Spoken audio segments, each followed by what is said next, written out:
Fala pessoal, sejam bem-vindos a mais um vídeo aqui do meu canal. Para quem ainda não me conhece, meu nome é Matheus Ornelas, sou jornalista e comentarista de futebol americano, basquete, beisebol, outras modalidades. Antes de tudo, se você ainda não é inscrito, eu vou pedir para você se inscrever aqui no meu canal, deixar o seu like, o seu comentário e compartilhar esse conteúdo para que ele chegue até mais pessoas. Estamos crescendo bastante nessas últimas semanas aqui no YouTube, então eu queria agradecer todo mundo que está compartilhando conteúdo, que está chegando aqui agora pela primeira, pela segunda e pela terceira vez. Vamos falar rapidinho de todos os jogos que rolaram na última semana do futebol americano aqui no Brasil. Quero dar uma passada boa por todos os jogos, colocar tudo num vídeo só, principalmente porque agora com a divisão, né, no próprio YouTube, né, de jogo a jogo, eu sinto que mesmo os vídeos maiores a galera está acompanhando melhor, porque aí você pode ir nos jogos que você tem mais interesse de ver ou não, né? Vamos começar então falando sobre o jogo do Campeonato Paranaense, né, o único jogo que rolou no Campeonato Paranaense, entre Londrina Bristolbacks e o Brown Spiders, né, vitória por 6-3 para a equipe do Brown Spiders. Um jogo que defensivamente foi muito bom para ambas as equipes, né? A equipe do Londrina até me surpreendeu, achei que o Brown Spiders ia conseguir se impor mais fisicamente falando, mas a equipe do Bristolbacks fez um grande trabalho defensivo, conseguiu conter o adversário a só um touchdown, né? Então foi um jogo muito interessante na minha opinião.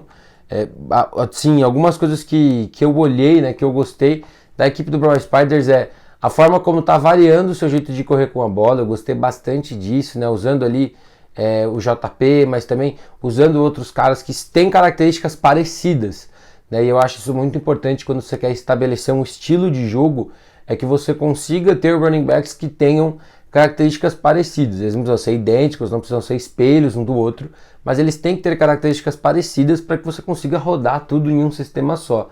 Já cansei de falar que a gente tem algumas equipes aí que rodam em zona e só o running back titular consegue correr assim, ou que quer correr em power e não tem running backs que conseguem abaixar a cabeça e conquistar mais jardas, né? Do jogo também, que eu gostei bastante, né, que a gente pode falar, foi como eu falei da defesa de Londrina, né, que conseguiu fazer mais uma vez esse estilo de 3-4 que eu comentei no último vídeo e fez render muito bem. Conseguiu às vezes até forçar sacks, pressionando só com 3 homens, mas conseguiu ali, sempre com algum linebacker diferente, mandar uma blitz, preencher espaços e tornar a vida do Brown Spiders muito difícil, né? Então eu acho que muito do jogo passa pelo que as duas defesas entregaram como um todo, né? A equipe de Londrina ainda teve muitas faltinhas que eu acho que comprometeram durante toda a partida, né? E ainda é começo de temporada, mas você já está se encaminhando aí para um cenário perto de playoffs do estadual, então você precisa começar a limpar essas faltas, né? Eu senti e vi muitas faltas, obviamente, durante todo o jogo. O Alan não conseguiu repetir o que a gente viu no último jogo, né? Quarterback da equipe do Bristolbacks, na conexão com seus recebedores, né? Às vezes ali um pouco de pressa, ou a precisão não estava lá, o passe acabava saindo um pouco alto. Então a equipe tem que fortalecer muito essa sintonia com esses recebedores para o restante da competição. Da equipe de Londrina, também o quarterback Julian não conseguiu repetir também a boa atuação que a gente teve na estreia, mas para mim ele não foi o cara que comprometeu o jogo, né? A verdade é que as duas defesas fizeram um trabalho muito bom, né? Então a gente não teve um jogo onde os quarterbacks necessariamente foram os problemas, né, mas eles também não foram as soluções, né, vamos dizer assim, para o jogo. O Julian que usou da sua mobilidade, tentou fazer ali algumas coisas diferentes, mas a defesa de Londrina estava bem postada e fez um grande trabalho para não deixar o QB do Brown Spiders gostar demais do jogo. E da defesa, eu falei da defesa de Londrina, da defesa do Brown Spiders, né, também uma defesa que fez de uma forma diferente, mas igualmente eficaz. Deixou sempre o box cheio, linebackers colados na linha, muita gente ali podendo entrar ou não para gerar pressão para o Alan, o que deixa todo mundo confuso. Conseguiu fazer a OL adversário errar, conseguiu forçar ali muitos tackles for loss, conseguiu parar jogadas na linha de scrimmage. Então um jogo que, se os dois ataques não operaram bem, tem muito mérito das duas defesas, né? Então a equipe do Brown Spiders se mantém invicta na competição e agora o Londrina Bristolbacks tem aí sua primeira derrota no Campeonato Paranaense, né? O único jogo que a gente teve nessa última rodada. Indo agora para a Copa Nordeste de futebol americano, tivemos 2 jogos, né, 2 jogos que foram fundamentais para os cenários de playoff do campeonato, né? Tivemos aí a classificação do Patos e da equipe do Caruaru Wolves. Vou começar falando do jogo do Patos Futebol Americano, Patos 22-11 contra o Parnamirim Scorpions. Um jogo que, pelo primeiro quarto, pelo começo do jogo, dava a entender que a equipe do Scorpions ia dominar, abriu 11-0 no primeiro quarto, estava jogando muito bem. É um jogo que foi paralisado também por muito tempo por conta da saída da ambulância, para atendimento de um jogador do própria equipe do Scorpions. E depois que essa ambulância voltou, a equipe do Patos mudou. Eu acho que tirou muito proveito dos 30 a 40 minutinhos ali para conversar, para se organizar, né? Conseguiu pontuar na campanha no finalzinho do segundo quarto, no início do segundo tempo pontuou também mais uma vez e virou o jogo, e depois foi controlando o jogo e conseguiu mais um touchdown ali no finalzinho para sacramentar a vitória por 22-11. Verdade seja dita, muito desse ataque foi por lampejos, né?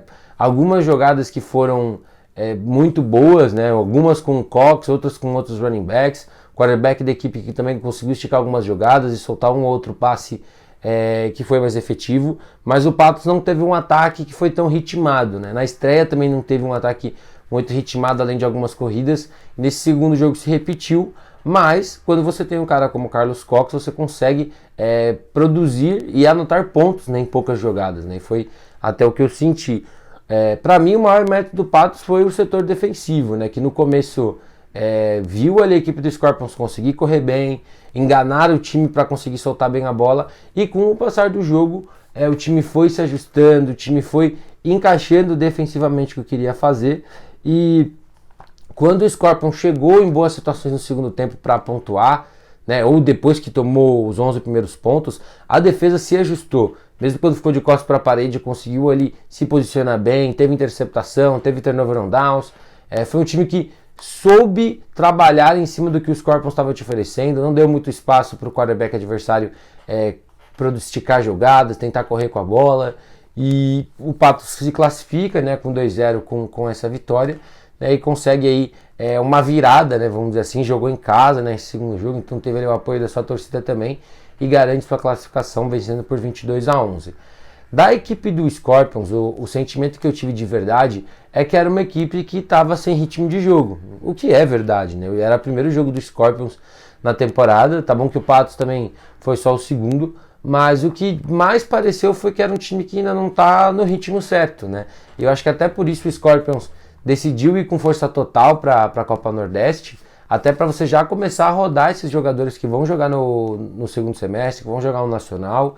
Então a equipe se propôs a trazer esses caras. O começo de jogo foi muito bom, tanto do ataque quanto da defesa, mas com o passar do jogo o time não soube se ajustar, perdeu janelas para pontuar com o seu ataque quando recuperou bolas no campo de ataque ou quando conseguiu marchar um pouco mais, né? Até senti que a equipe do Scorpions teve mais ritmo ofensivo, né, em algumas campanhas do que propriamente o Patos, mas não conseguiu transformar isso em pontos, não conseguiu capitalizar em cima dessas campanhas. A defesa no geral fez um bom trabalho, né? Verdade seja dita, a defesa conseguiu fazer boas paradas, mas aí não conseguiu parar necessariamente o Cox todas as vezes.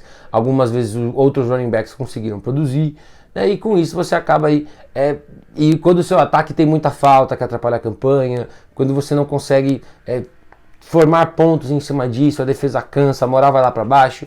Mas o principal sentimento que eu tive com a equipe do Scorpions é que era um time que não estava em ritmo de jogo, e isso é normal.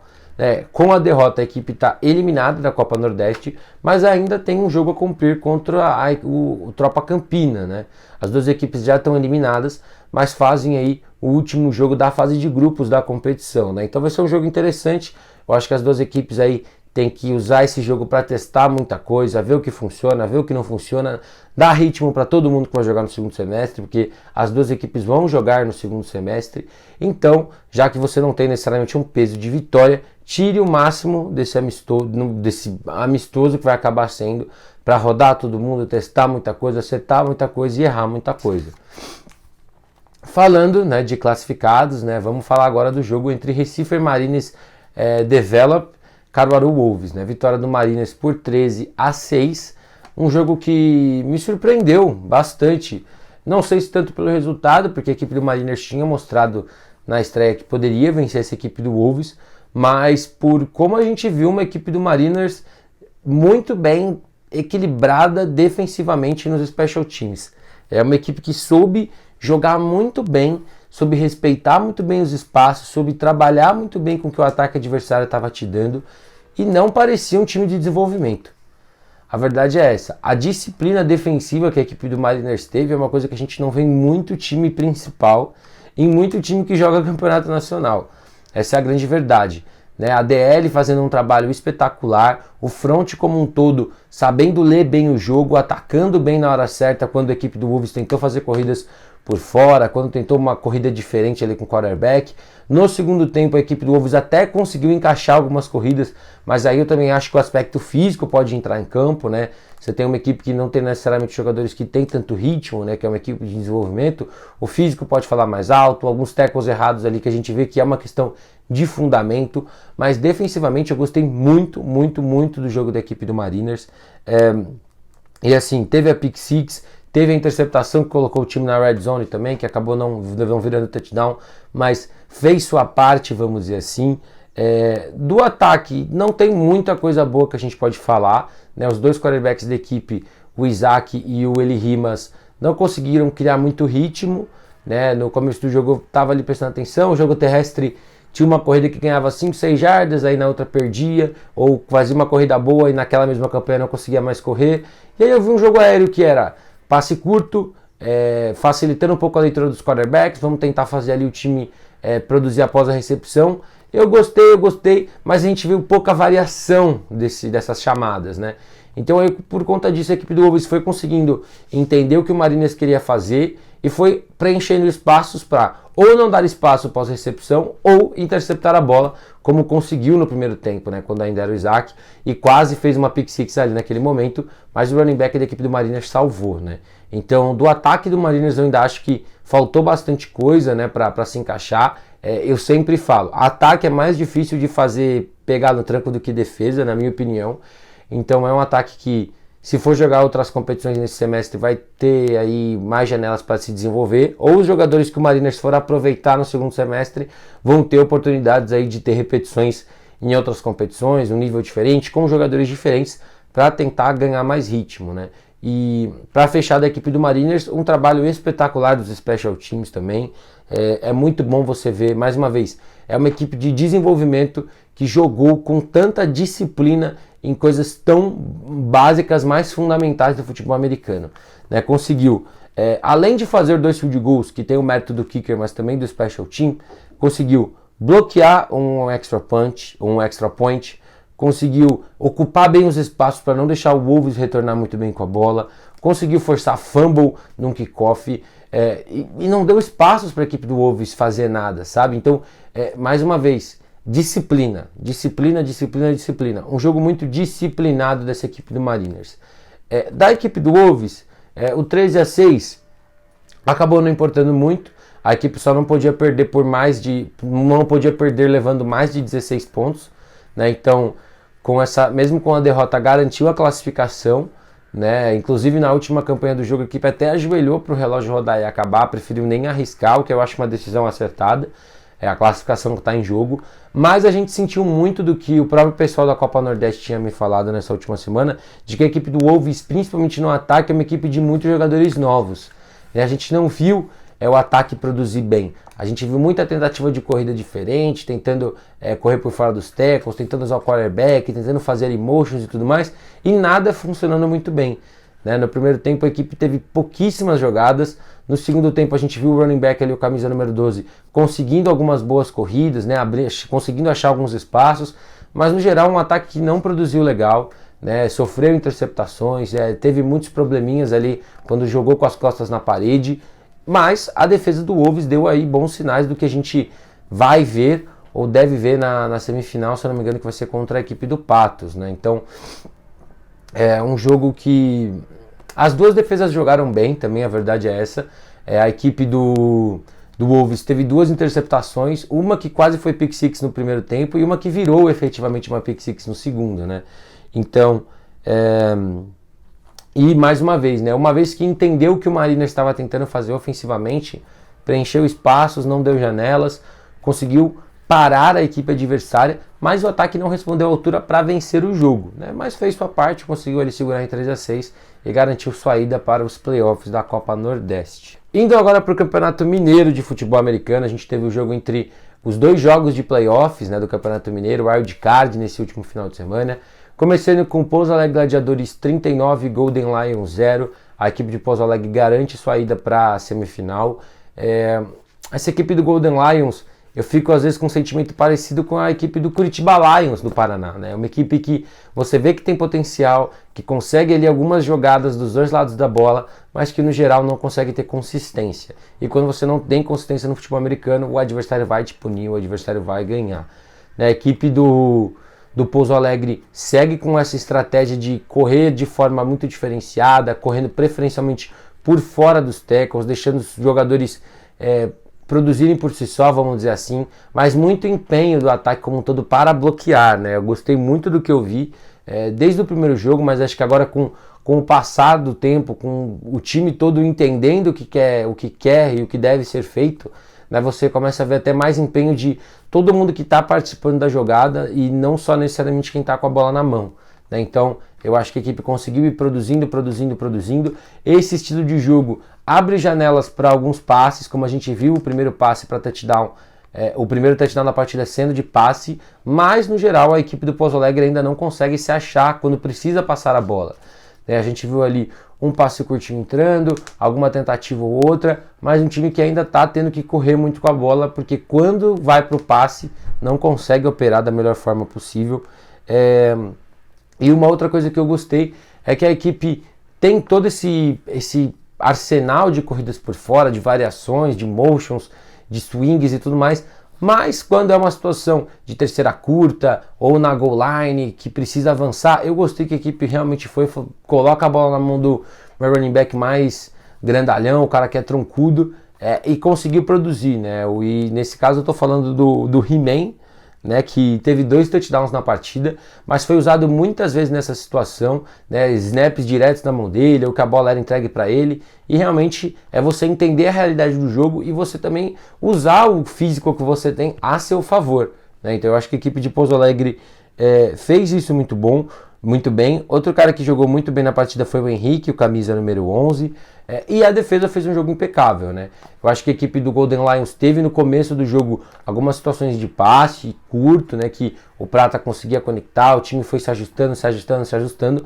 mas quando o Golden Lions foi pensar em fazer um jogo aéreo de média e longa distância, interceptação, não dava espaços, então uma defesa que sai zerada desse jogo fazendo um grande trabalho. Do Golden Lions, eu acho que, como eu falei, é uma equipe que me entristece um pouco porque tem flashes que pode ser um bom ataque, mas não tem ritmo. A defesa às vezes conseguiu uma grande parada ali atrás da linha de scrimmage, na jogada seguinte tomava uma corrida de 15, 20 jardas. Eu entendo que é cansativo e difícil marcar um time que corre como o Pouso Alegre corre com a bola, mas, né, também aí você tem que levar tudo em consideração, o aspecto do ataque, o cansaço de jogadores, mas a defesa também poderia ter feito um pouquinho mais para evitar esse placar, né, de 39-0, mas no geral eu acho que a equipe do Golden Lions, para mim, o sentimento é que é uma equipe que tem potencial para mais, só que esse potencial tem que ser transformado em ritmo de jogo, tem que ser transformado em consistência dos dois lados da bola, e eu não vejo isso dessa equipe ainda, além de muitas faltinhas da equipe do Golden Lions durante toda a partida. Passando para o outro jogo do Wild Card, né, jogo que rolou no domingo, tivemos o jogo entre Tigres Futebol Americano e a equipe do Uberlândia Lobos, 6-3 para a equipe do Tigres, resultado que se confirmou ali no minuto final, vamos dizer assim, da partida praticamente, estava 3-0 para a equipe do Lobos até o finalzinho do jogo. O ataque do Tigres que vinha de um jogo muito bom contra o Golden Lions e de repente não conseguiu fazer mais nada, né, do que a gente tinha visto. Foi um time que cometeu muitas faltas, 9 faltas para 80 jardas, então praticamente um campo que você perdeu por conta de faltas. A equipe tentou rodar outro quarterback, né, o Gustavo jogou no primeiro tempo, colocou um outro quarterback no segundo que não funcionou, o Gustavo voltou, né, para o quarto período, mas foi interceptado, também não teve uma partida muito boa, mas nos momentos finais ali fez valer o aspecto do que ele pode produzir pelo chão, conseguindo ali 2 first downs correndo com a bola muito bem e esticando jogadas para soltar o passe, né? Então eu acho que no final das contas fez valer o que tem de bom para garantir a vitória, mesmo sem ter jogado bem, né? Ele conseguiu a conexão no final com o André Silva, né? Que foi o receiver, o tight end que fez a recepção no final do jogo e garantiu a vitória do Tigres. Mas defensivamente um jogo muito bom da equipe do Tigres, né? Acabou tomando ali o field goal, mas fora isso não deu espaço, cedeu menos de 10 jardas terrestres para a equipe de Uberlândia. Para o jogo aéreo também não deu muitas oportunidades, teve muitas situações ali onde o Tigres, o Uberlândia recebia a bola e o teco vinha de imediato, ou que conseguia forçar algum tipo de erro do adversário, fazer o quarterback ficar desconfortável e conseguiu segurar esse placar em 3 até o final, para que a equipe tivesse chances de conseguir virar o jogo, né? Isso sem falar de uma campanha que o time parou a equipe do Tigres na linha de 2 jardas, né? Que foi a campanha do field goal, mas a bola estava na linha de 2 jardas e conseguiu ali ter um tackle for loss muito bom para forçar a equipe de Uberlândia a chutar um field goal e não tentar ali, de repente uma quarta descida e pontuar um touchdown.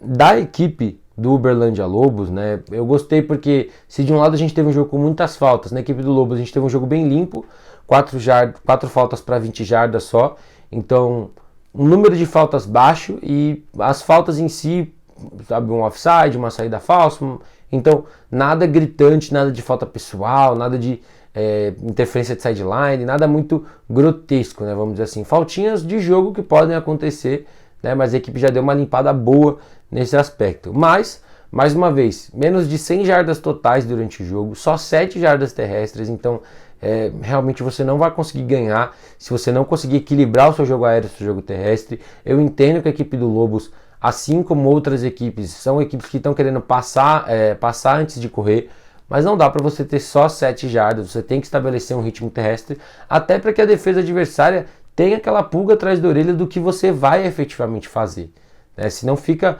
muito óbvio e o adversário vai te marcar bem, ele vai saber o que fazer, ele vai te parar, ele vai conseguir brecar o seu ataque de alguma forma, né? E a defesa, apesar do touchdown no final e a última impressão do jogo ser a derrota, a defesa fez um jogo muito bom. Conseguiu parar o Gustavo no primeiro tempo, o quarterback entrou no segundo tempo, também não teve oportunidades, interceptou o Gustavo no quarto e último período, mas ali uma questão de relógio, não conseguiu administrar muito bem o tempo que ainda tinha, e no final a defesa também já estava cansada, a gente viu que a equipe do Lobos estava até com poucos jogadores na sideline, né, no banco de reservas, então eu vejo muito do aspecto físico falando no final também, e quando você encara um quarterback que tem a mobilidade, tem a capacidade de produzir com as pernas como o Gustavo tem, né, você tem que estar ali no 220 o tempo todo, né, e nessas janelinhas ali o ataque adversário avançou e pontuou, mas a equipe do Lobo se despede aí da competição, sabendo que poderia ter vencido e poderia estar na semifinal, apesar do seu ataque não ter feito um grande jogo. Indo agora para os jogos da SPFL, para a gente fechar o nosso vídeo, né, foram 4 jogos que aconteceram nesse final de semana, um jogo pela Série Ouro, 3 pela Série Diamante. Pela Série Ouro, Sorocaba Vipers 50-7 no Tatuapé Monsters, a equipe do Vipers garante sua ida aos playoffs com esse placar, independente se vai ser primeiro, segundo seed, se vai perder o último jogo ou não, já está classificado com essa segunda vitória. A equipe do Monsters matematicamente ainda tem chance, se vencer a equipe do Guarulhos Rhinos Academy, entra no bolo ali do wildcard. Mas para falar desse jogo especificamente, um começo de jogo bom da equipe do Tatuapé, né, ofensivamente, comparando com o que a gente viu no último jogo, um começo de jogo melhor. Tivemos a mudança na posição de quarterback, né, o Afonso estava machucado, então o Vitor foi o quarterback da partida, inclusive anotou um TD correndo no primeiro quarto. A equipe do Monster chegou a estar vencendo por 7-6, mas depois disso a gente viu um ataque que não conseguiu fluir de novo, não conseguiu fluir mais, né? O jogo terrestre não funcionou legal, Vitor conseguia conectar algumas coisinhas, mas nada muito fora da caixa, e também o time não conseguia produzir muito após a recepção, quando conseguia ficar com a bola, né? A defesa de Sorocaba tem ótimos jogadores também naquele front, a secundária tem jogadores muito interessantes, então não tornaram a vida do Vitor mais fácil, né, no comando desse ataque. né? A defesa da equipe do Monsters é uma defesa que eu sinto que ela não alterna muito, sabe? A gente vê muita previsibilidade no que vai acontecer, tanto no aspecto de quantos os caras vão ficar na marcação, para se proteger para o passe, quantos caras vão gerar pressão ao quarterback.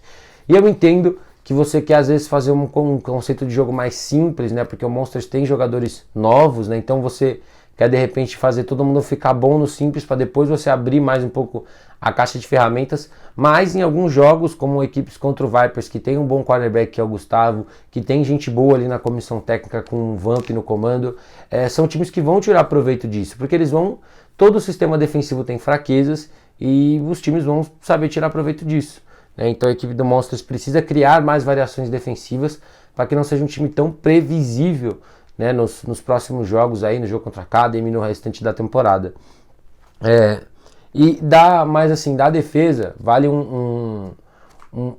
uma aspa aí positiva para a DL, que quando a equipe do Vipers tentou correr muito pelo meio, não deu espaços, né, tanto com o JP quanto com o camisa 24, não me fugiu o nome agora do running back da equipe do Vipers, acho que é o Alisson, não deu muitos espaços pelo meio. Mas quando a equipe do Vipers se propôs a correr por fora dos tackles, a fazer mais counters, acabou entrando, né? Mas aí você tem um aspecto também de mais jogadores de OL em movimento, running back com um pouco mais de espaço para tomar decisões. Mas eu acho que para a equipe do Monsters foi uma melhora do que a gente viu contra o Storm, em você conseguir fluir o seu ataque, em você conseguir ter um pouquinho mais, mas defensivamente você acabou sendo exposto pela previsibilidade do que você pode fazer. Da equipe do Vipers, o 57 fala muito do que foi esse jogo.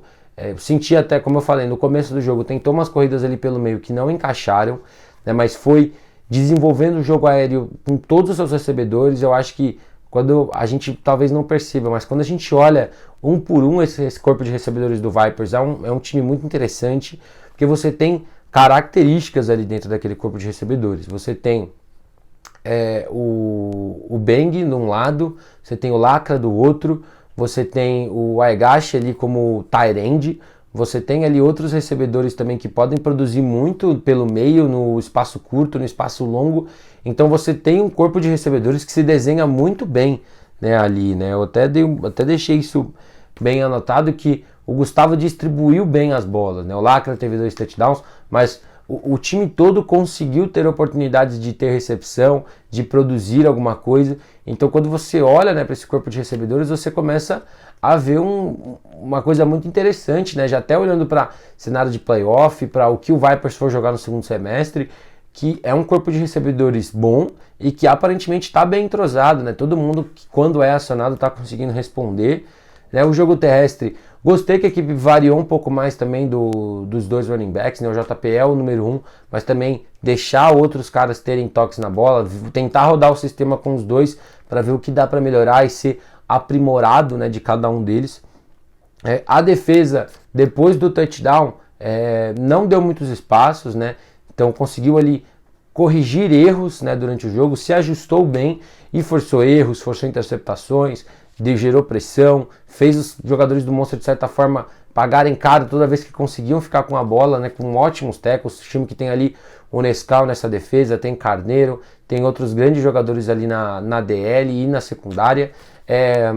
E para fechar, eu gostei, eu sei que eu já falei do corpo de recebedores, mas é muito interessante ver como o time sabe usar as situações, né? O Lacra é um receiver que talvez eu nunca tenha falado aqui, mas é um cara que eu gosto muito do protótipo que ele tem, que é o cara mais alto para você acionar na red zone, ou quando você vê que ele está 1 contra 1. E é muito bom ver o Gustavo e o ataque do Viper, de certa forma, desenhando jogadas para você criar esses mismatches, sabe? Para que você veja jogadores terem condições de fazer jogada e você tirar proveito disso, né?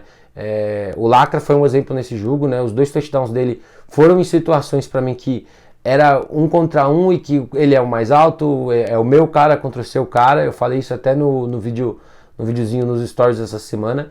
E você confia no seu cara para jogar essa bola lá, né? E no geral é isso, a equipe do Vipers vence. O único ponto de atenção são os special teams, né? No último jogo sofreu um safety por um erro no punch. Nesse último jogo também o erro no punch colocou a equipe do Monsters de volta para campo, né? A campanha que foi do touchdown, inclusive, se eu não estou enganado. Então, corrigir esses errinhos, porque ainda não cobrou o preço, mas nos próximos jogos pode acabar cobrando. Partindo agora para a série Diamante, falando primeiro do jogo do grupo B, né? Guarulhos Rhinos 19, Moura Lacerda Dragons 13. Eu imaginava que a equipe do Rhinos ia ganhar esse jogo, falei que depois do empate você via ali no sentimento dos jogadores, na semblante, um time que queria ganhar muito esse próximo jogo. O Dragons ano passado foi o time que venceu o Rhinos na fase de grupos, foi a primeira derrota da história do Rhinos na SPFL ano passado, né? O time que tinha sido tricampeão, e aí quando saiu e voltou e tudo mais, foi a primeira derrota do Rhinos na SPFL na história ano passado. Então tinha ali um sentimento de um jogo bom contra o Dragons, né? O Dragons também estava invicto no grupo, queria carimbar a classificação, e foi um jogo muito bom, né, das duas defesas, né? O Catulo com um outro jogo muito abaixo, muito abaixo, foram 3 ou 4 interceptações. Quando não era o Catulo, era drop, né? Mas assim, primariamente um jogo ruim do Catulo, né? Perdendo janelas, não conseguindo às vezes tirar proveito de alguns espaços, né? O Toquinha sendo muito acionado, né? O cara de mais velocidade agora nesse corpo de recebedores, né? Com todas as lesões e todo mundo que saiu, que voltou, que ficou, o Toquinha vai acaba sendo um pouco até dessa válvula de escape desse ataque, mas que produziu bem, né? Apesar de não ter tido um touchdown, apareceu muito bem. Outros recebedores mais antigos, né, aparecendo, o Tony, camisa número 12, teve um touchdown no primeiro quarto. O Ceia, que não teve tantas repetições, mas entrou ali numa situação de red zone, que é o cara que o Catulo tem o timing muito melhor, né? Então conseguiu achar o Ceia ali numa situação na red zone para fazer um touchdown de passe, né? E assim, aí eu até entendo, né? Às vezes você deixar o cara para situações mais pontuais de pontuar, situações mais pontuais onde você pode pontuar, onde você pode criar pontos, né? Então eu achei muito interessante. A OL começa a ver um pouquinho de melhora no jogo terrestre, né? O Finex agora é o running back titular, com a lesão do Quinho. O Quinho não joga mais na SPFL. Finex que produziu muito bem, conseguiu ali em algumas situações mostrar a principal característica dele, que é criatividade, que é criar pós-contato, que é se livrar de tackles, né? Então teve uma que ele levou a pancada atrás da linha de scrimmage, se virou todo ali, saiu e produziu jardas. Teve uma que ele pulou um recebedor para ganhar mais 2, 3 jardas. E é esse tipo de coisa que o Finex te traz. Ele talvez te traga menos disciplina de como correr que o Quinho tinha, mas ele te traz aí essa possibilidade de produzir quando as coisas não funcionam necessariamente como você desenhou. Do ataque do Dragons, né? Não, começar falando da defesa do Dragons. A defesa do Dragons merece um destaque por conta desse jogo, né? Conseguiu fazer uma partida muito boa, na minha opinião.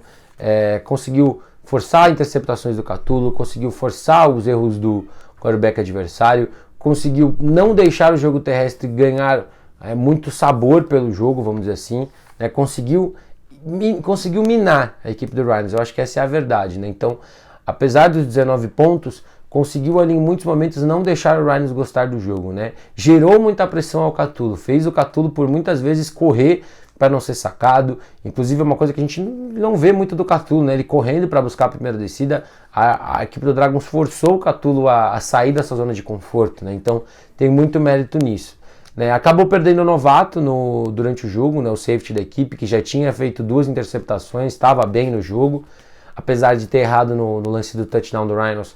Era um cara que estava bem no jogo. Acabou sendo ejetado ali por 2 faltas de conduta antidesportiva, né? Então foi ejetado da partida, mas a defesa conseguiu funcionar muito bem, né? Então acho que tem muito mérito para o time nesse aspecto, mas o ataque, né?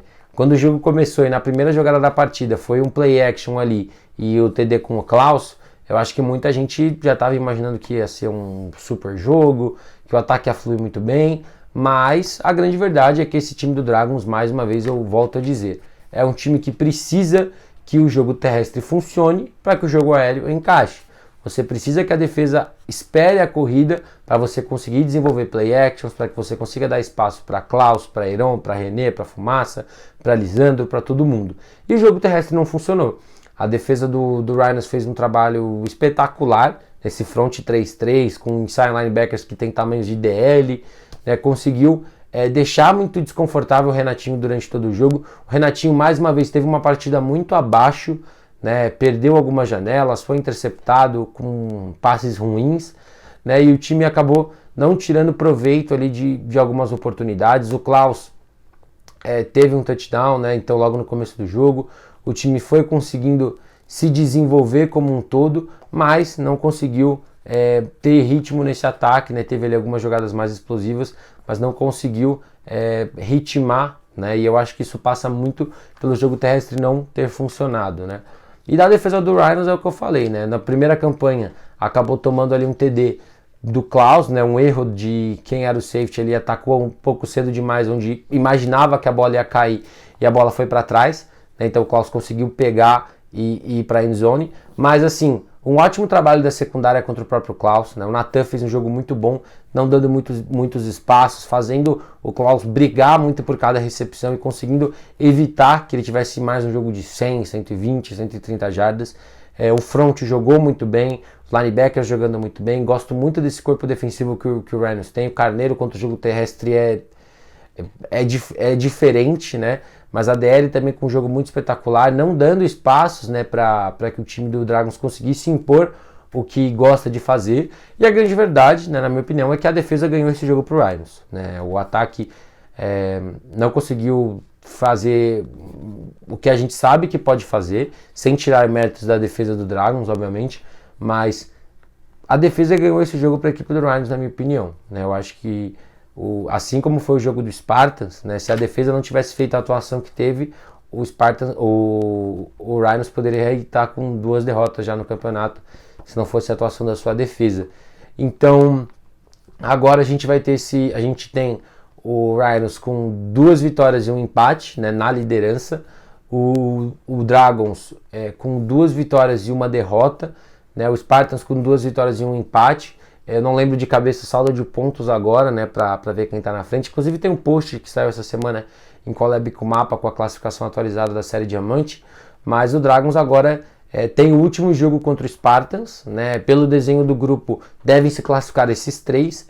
Mas agora resta a gente saber 2 coisas, né? O confronto direto contra a equipe do Spartans, que se o Dragons vencer, provavelmente vai ser o segundo, né? Imaginando que a equipe do Rhinos vença o Indians, né? E se isso acontecer, a gente vai ter Rhinos em primeiro, né? E aí, porque vai ter 3 vitórias e um empate.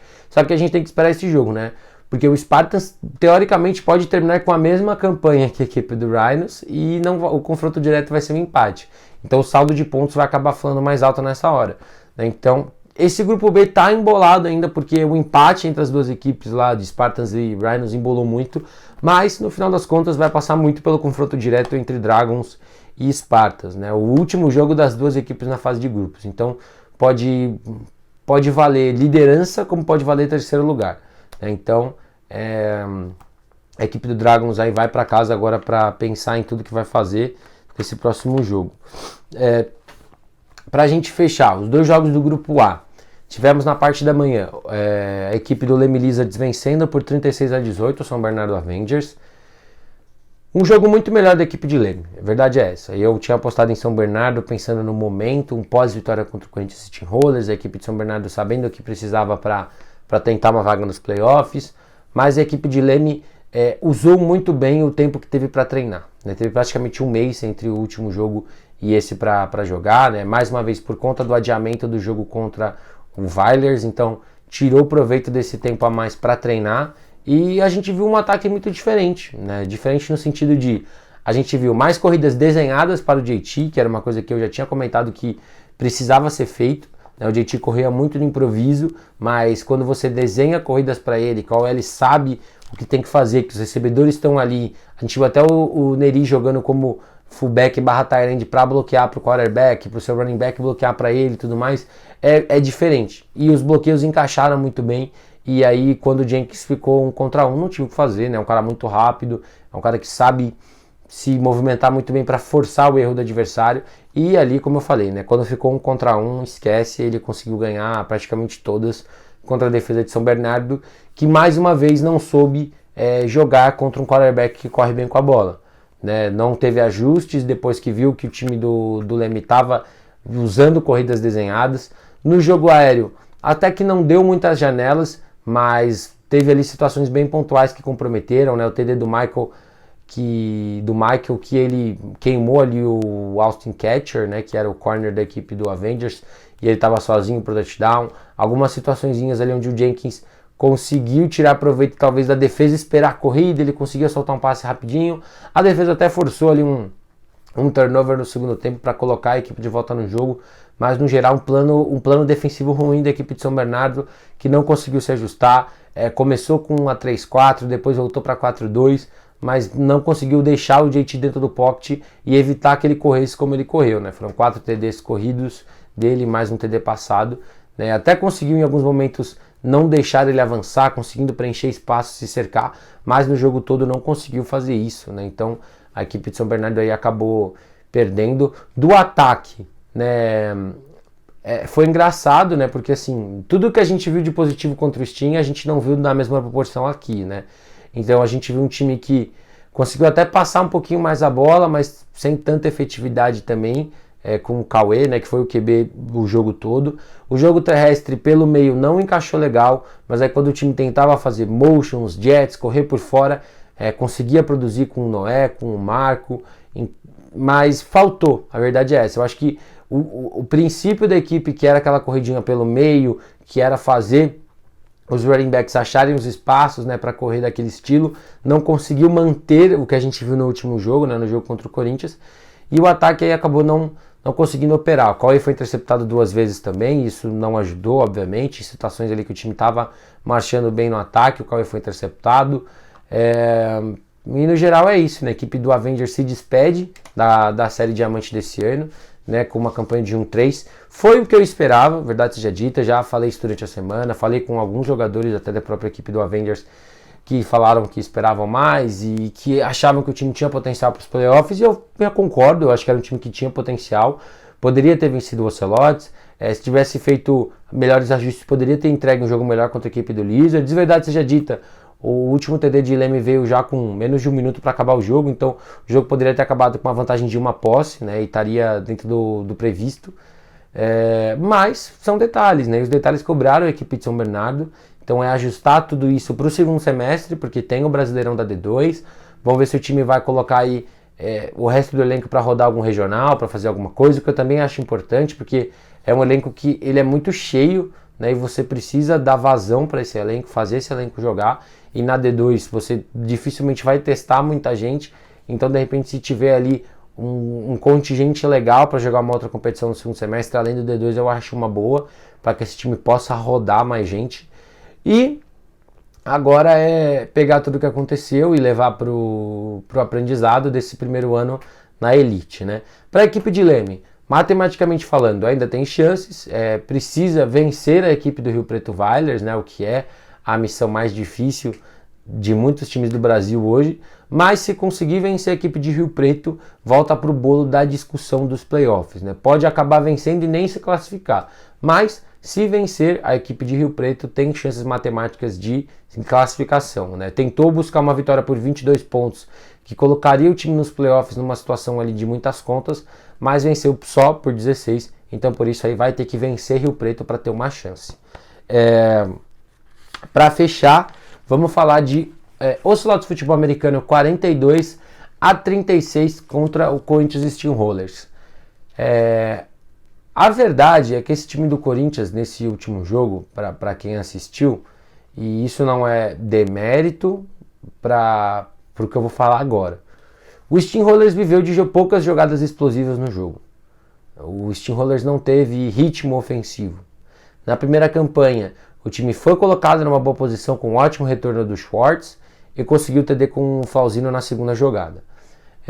O segundo touchdown foi um retorno para TD do Camara, outro mérito total para a equipe de Special Teams, que já tinha percebido no primeiro retorno o que poderia fazer e no segundo conseguiu transformar isso em touchdown. No segundo tempo, a equipe do Ocelotes abriu uma vantagem gigante e aí o time do Corinthians conseguiu uma grande corrida com o Ferrari para colocar ele na linha de 1 jarda e o Ferrari fazer o touchdown na jogada seguinte. Na campanha seguinte, um passe longo com o Brown que foi direto para a endzone e a interceptação retornada para TD do Betão. Mas não teve ritmo, né? Não foi um time que marchou para produzir, né? Então eu acho que ofensivamente falando, esse time do Corinthians começa jogos bem. Eu acho que nos 3 jogos até agora o Corinthians teve TDs na primeira campanha, mas não tem ritmo para manter o jogo inteiro, né? Isso, né? Você não vai conseguir viver de jogadas explosivas em todos os jogos, né? Em todas as campanhas. Então você tem que ter ritmo desse ataque, você precisa marchar mais, né? A OL na grande maioria do jogo não conseguiu mais uma vez performar bem, deu muitos espaços para a pressão do Ocelotes, não deu espaços para o Ferrari correr na maior parte do tempo, né? Só em situações pontuais, como no finalzinho do primeiro tempo, onde o Ocelotes estava mais protegendo a corrida, e aquela corrida de 60 jardas que quase foi um touchdown, mas a OL não está jogando bem esse ano. O Lee, para mim, não comprometeu o jogo como comprometeu no último jogo, apesar de ter tido a interceptação no final ali que selou a vitória, né? O Lee não foi o responsável pela derrota, né? Mas o ataque precisa ter um pouco mais de consistência como um todo, né? Não dá para viver só dessas jogadas explosivas, você tem que conseguir ter campanhas ali que às vezes você nem pontue, né? Mas que você consiga 1, 2, 3 first downs para o ataque ver o que funciona e o que não funciona e você conseguir ir para a sideline entendendo que você pode ritmar, né? Mas a defesa do Corinthians também um jogo muito abaixo, né? Foram 42 pontos, né? Sofreu contra o Derão, né? Eu falo que o Derão correndo com a bola é um bicho diferente, é um cara que consegue produzir, que vai quebrar tecos, e em espaço é difícil parar. O jogo terrestre do Ocelotes como um todo teve bons momentos com o Eleutério, com o Fonseca, outros caras aparecendo. O jogo aéreo não encaixou na sua grande maioria, mas a gente viu talvez o melhor jogo do Ocelotes com o passe, né? Então a defesa do Steam realmente teve um jogo muito abaixo do que poderia ter feito. Eu acho que a sensação no final, por conta da Pick Six, foi de talvez um time que estava melhorando, mas revendo o jogo, eu mesmo acabei não tendo mais essa impressão, né? Porque é um time que cedeu muitos espaços em terceiras descidas, perdeu oportunidades de tirar o ataque adversário de campo e pegou um time que não tem consistência com o jogo aéreo, mas que conseguiu produzir contra a sua defesa, né? Então eu acho que o Steam teve um jogo muito abaixo mesmo, mas com tudo que aconteceu o Steam ainda provavelmente vai se classificar, né? Porque tem o último jogo contra o Viders que ainda tem que jogar contra todo mundo do grupo menos o Avengers, né? Então se Rio Preto vencer todo mundo, o Corinthians vai passar em terceiro, né, com essa campanha de 1-3, porque a gente vai ter um empate triplo ali, Leme, Corinthians e Avengers, e nos critérios de desempate ali de saldo entre os empatados, o Steam vai passar.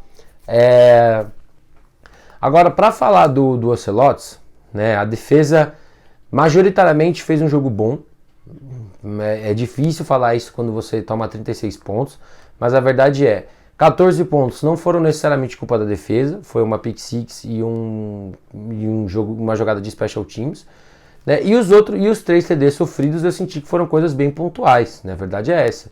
Foram 2 passes longos que a secundária estava um pouco perdida, o Guiba tinha me falado que ele estava com alguns desfalques, né? Então não sei se foi de repente em cima dos jogadores reservas ou o que tinha acontecido. O TD do Brown eu fiquei com a impressão de que ele estava sendo marcado pelo Woodson, né, que é linebacker, e aí é um mismatch gigante, né, um wide receiver de velocidade contra um linebacker que é um linebacker mais físico, né, é um mismatch. Mas no geral foi um jogo bom da defesa, né, gerou pressão, fez o Corinthians errar, forçou a interceptação na hora que precisou forçar. Tivemos muitas faltas da equipe do Ocelotes disciplinares, né, quando a defesa estava em campo, interferência de sideline, algumas outras faltinhas, muitas questões que o time vai ter que olhar olhando para os playoffs, né. A equipe é líder do grupo A agora, pode terminar em primeiro se vencer a equipe do Vilers, ou se o Vilers não vencer todos os jogos que tem restantes. Então, e o ataque, como eu falei, né, o jogo aéreo que ainda está longe do ideal, o Derão passando a bola. Eu falo brincando às vezes que parece que ele está passando um tijolo, mas que ele já conseguiu ter passe para touchdown, conseguiu ali algumas janelas mais pelo meio, até um passe longo ali numa jogada improvisada ele conseguiu conectar, mas que ainda não é o carro-chefe da equipe, mas que devagarzinho, de grão em grão ali o ataque está conseguindo produzir também pelo ar, né? E no geral é isso, né? O jogo poderia ter sido diferente também, o Derão teve um uma corrida lá para touchdown que a arbitragem deu, que ele perdeu o controle da bola antes de entrar na endzone e a bola saiu pela endzone. Eu particularmente não vi dessa forma, né? Não pareceu ali no ao vivo, e revendo no vídeo também não dá tanto dessa impressão, mas a gente sempre fala de arbitragem, né? A arbitragem vai ter acertos, vai ter erros. O árbitro estava na posição ideal para fazer essa chamada, né? Então acabou que o jogo poderia até ter tido um desenrolar diferente, mas o Celotes venceu de qualquer forma. Bom, gente, mais um vídeo é esse, eu vou ficando por aqui, o vídeo tá gigante, tá com 51 minutos, então eu já vou pedir para você se inscrever, deixar seu like, seu comentário. Tamo junto, até a próxima, e essa semana ainda tem muito vídeo para vocês.